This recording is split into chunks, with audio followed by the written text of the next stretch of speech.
الخوت السلام عليكم ومرحبا بكم. توحشتكم ان شاء الله تكونوا بخير وعلى خير. اي واحد كيشوف القناه ديالي لاول مره يشترك بها ويفعل الجرس. جديد المجره التبونيه، انا سميتها بهذا الاسم لانه فعلا الرئيس المناسب للشعب المناسب. هاد الناس سيدي كيصوروا الموسم الخامس من مسلسل بغيت نعيش حياتك بهذه المجره، واللي العنوان ديال اول حلقه قفطاني راكم سرقتوه ليا. واخا سيدي حنا سرقنا لكم هذا القفطان، عطونا الادله. حنا الحمد لله عندنا الوثائق، عندنا شهادات من عندكم، عندنا حرفيين يتحداوكم وحده بوحده. جيبوا لي حرفي واحد كيعرف يدير قفطان عينو عقده، الا عرف يديرها نقول لكم ديالكم وتقول. اخواني الكرام، كذلك الناس اللي بداو في تصوير هذا المسلسل قالوا نبداو بواحد الاغنيه هي الاولى ديال الجينيريك. هذه الاغنيه سيدي كتشبه الاغنيه ديال الجيلان.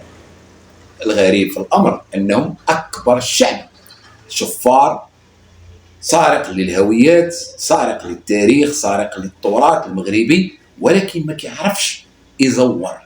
جابوا واحد السيده باش تغني هذا الجينيريك، دارت واحد القفطان على ظهرها، هي ما لابساش، راه هو اللي لابسها، هي اصلا ما لابساش قفطان. القفطان على لا كيلبسوه لليات المغربيات، الملوك والاميرات، بنات الاميرات. انا اي مغربيه في المغرب فبالنسبه لي اميره وملكه.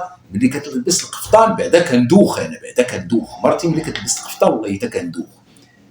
بكل ما اوتيت من القوه كنقول هذه الهضره. القفطان المغربي كيواتي المغربيه فقط، هو تخلق من اجل المغربيه. السلام عليكم اخواني الكرام. هاد السيده لبست قفطان، ولكن الجميل في الامر انه ملي كيسرقوا كيزوروا كيظهر التزوير والسرقه. تقبه بانت هنا وتقبه بانت هنا. اذا الدريات والعيالات تبارك الله عليكم، النساء المغربيات ما كانوش من العكزات، سموه بقفطان بوتقبه الجزائري. هذا هو الاسم الحقيقي ديالكم. نتوما بغيتوا تزوروا، حنا نعاونوكم، زوروا نعطيكم اسم قفطان بوتقبه الجزائري. اخواني الكرام، هاد الناس راه ما كيحشموش. اليونسكو شهرتنا ان شاء الله غتفصل في هذا الامر، وغادي يكون الحق مع موالين اللي هما حنا، لان راه التراث ديالنا وهذا جزء لا يتجزا من الزخم التراثي ديالنا حنا. ان شاء الله الرحمن الرحيم اليونسكو غتنصفنا كيف ما قلت، ولا عزاء للحاقدين. غادي نخليكم مع ردة فعل ديال نساء المغرب وكذلك حتى الرجال ان شاء الله الرحمن الرحيم. واللي كيخص هذا الامر انكم خصكم تدخلوا لواحد الموقع وتحاولوا تصوتوا لاجل المغرب، لان المغرب شوف انتم 1962 غير زوروا المغرب. صعيب عليكم، رقم صعيب. راه 13 قرن من الحضاره، راه ماشي هي 50 او 100 او 200 عام، راه ما يمكنش. عرفت شنو هي 13 قرن وزايدين ان شاء الله الرحمن الرحيم في كتابه التاريخ من جديد. انتم حسدونا والله يعطينا. اذا الاخوان ما نطولش، تشوفوا معايا هاد الفيديوهات ان شاء الله. يا بلادي معروفه غايه. شنو بلادك اللي معروفه غايه؟ ماني دوزاج. Algeria. Armenia. No, Algeria. Nee, dat weet ik even niet. Van Algerije. Algerije. Ja, dat is Marokko. Maar is die van Marokko? Marokko. Ja. Ik weet het eigenlijk. Van Iran. الهلال والجمه والرايه. لا تروس المكياج خويتها كامله، الفوجيت لمستها كامله، والقفطان بوتقبه ديالنا. مي كان لوريجيناليتي chez les voisins de l'Est. هاد الكليب كله c'est un copier-coller du clip de جيلان. هالنجمه، هالتبوريضه، هالقفطان. C'est un caftan marocain traditionnel دي سيغان وفيه لا تخين، وبدلنا لها لا كوافير، طلعناها لها كامله على حسب الكافتون تاعها، ودرنا لها لي زاكسيسوار. راني نشوف هنايا كرافاج، درنا لها كرافاج كرافاج بلحيه والتاج هذا لا كورون بيان على حسب الكافتون تاعها. تري بيان. يدخلوا بلوزه القفطان ماروكان، يجي بليزيور، وهي وتمرها مخرجه في الجهاز تاعها. بصح هادو في هذا النداء العاجل لكل المتابعين هنا في القناة، محتاجينكم أنكم تعاونوا معنا في هذه العريضة هذه اللي موجهة لليونسكو وهذه العارضة عندها أهمية بالغة. الصوت ديالكم غادي يوصل، المشاركة ديالكم في هذه العارضة غادي توصل. فكنتمنى أنكم تشاركوا بحرارة، كنتمنوا على أنكم تدفعوا بهذه العارضة بحرارة. أنا غادي نخلي لكم بطبيعة الحال الرابط وغادي نشرح لكم كل شيء. دخلوا شاركوا في هذه العارضة، الله يرضى عليكم. دخلوا شاركوا في هذه العارضة، الله يرضى عليكم. راه مهم جدا المشاركة ديالكم في هذه العارضة لكي نحبط هذه المحاولة الخسيسة. حنا الملف ديالنا غادي تشوف، غادي تسجل رسميا باذن الله. غادي تحل لكم لاباج بحال هذه، غادي تشوفوا هاد 3 ديال الخانات اللي كاينين هنا، 3 ديال الخانات اللي كاينين هنا. غادي تدخلوا الاسم ديالكم هنا، غادي تدخلوا الاسم ديالكم هنا، الاسم الشخصي هنا انا غادي نغطي الاسم الشخصي، الايميل ديالكم هنا كذلك. ممتاز. فاش غادي تدخلوا هاد الشيء هذا غادي ديروا عفوا سيني، غادي تكليكيو هنا جو بريفير لو بارطاجي. كوبي لو ليان بطبيعه الحال. بغيتي بارطاجيو هادشي مع صحابكم، بارطاجيو هادشي مع الناس ديالكم. غادي ديروا كونتيني، ها هي هنا من تحت كونتيني. صافي هانتوما كتعتبروا بانكم تسجلتوا في العريضه. هذا اوكي. الاخوان والاخوات عفاكم، هاد لو ليان بغيتكم كاملين تدخلوا تسينيو فيه. لحد الساعه وصلنا ل 3000 سينياتور. بغينا نكملوا، بغينا اكبر عدد ممكن ديال الاخوان والاخوات. وعافاكم كلشي بارطاجي عنده، كلشي يدير هاد لو ليان باش ندخلوا نسينيو فيه. بارك ما علينا كل واحد يدير فيديو بوحدو، حنا كاملين غندخلوا في ليان واحد غنديروه. ما يبقاش واحد يدير بوحدو 100 ولا اخر يدير 20 ولا اخر يدير 30، كاملين غندخلوا هنا. لان هذا مكلفه به السيده زينب اللي عندها جمعيه اللي غادي تمثلنا بطريقه قانونيه مع اليونسكو، وبلا ما نبقى كل واحد يزبل بوحدو. دونك كاملين ندخلوا لهذا لو ليان هذا، ندخلوا راه ساهل. غادي تدخلوا غتسينيو وغادي تفاليديو من الايميل ديالكم. ونبينا عليه السلام الله يرحم الوالدين كلشي نتعاونوا على هذه القضيه هذه. وكاع اللي عنده الانستغرام تيك توك وكل شيء وفيسبوك كامل اللي يدخل يبارطاجيو الفيديوهات ديالنا ويديروا هذا الشيء هذا، يحطوا هذا اللين باش كنا الناس نسينيو هذا الشيء راه السرقه ولات بزاف، وحتى حنا خصنا نديروا اعتراض ونرفضوا هذا الشيء هذا اللي كيدار لينا. وراكم عرفتوني علاش كنهضر بلا ما نشرح بزاف.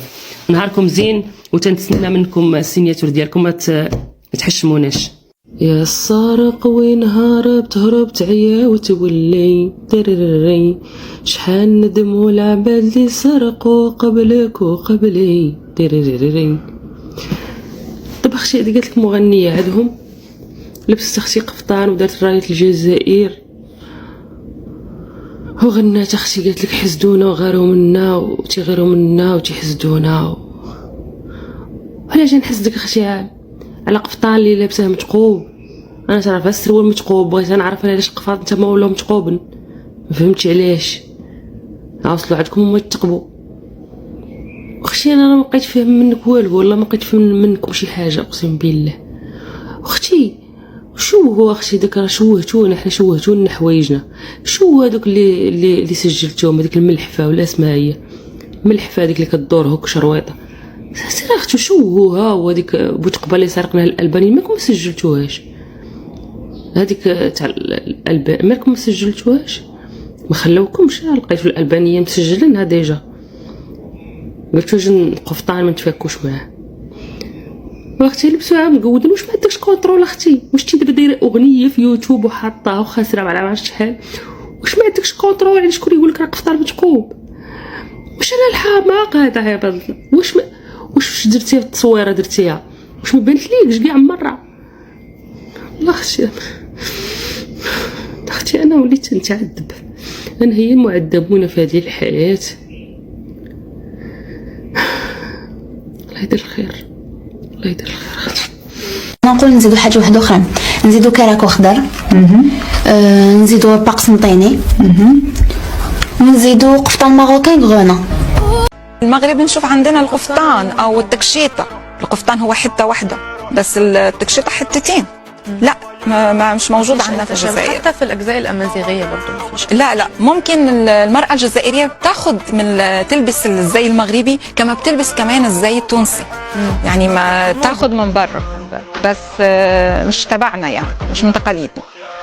لو تكلمنا انه يجيب السلعه هذه من مكانها، يعني من مكانها الاساسي اللي هي دولة المغرب الشقيق. كما نعرفوا القفطان والجلابة هذو يعني ملابس تقليدية مغربية أصيلة، وكل عروسة بما تديش قفطان بما تديش جلابة في جهازها ما تديش عباطاس، يعني ما دات والو.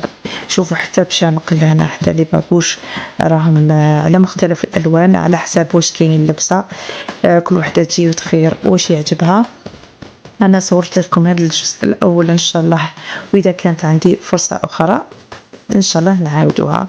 ها كازابلانكا شي سمير فوالا، وسرعته ما شاء الله يجيب غير الموديلات الآخر صيحة، يعني حاجة جديدة تالية كامل اللي تكون في المغرب يدخلها هو عندنا ربي يعطيه الصحة، وخلانا بزاف لي شوا شابين ما عندنا ما نقولوا كتر خيره.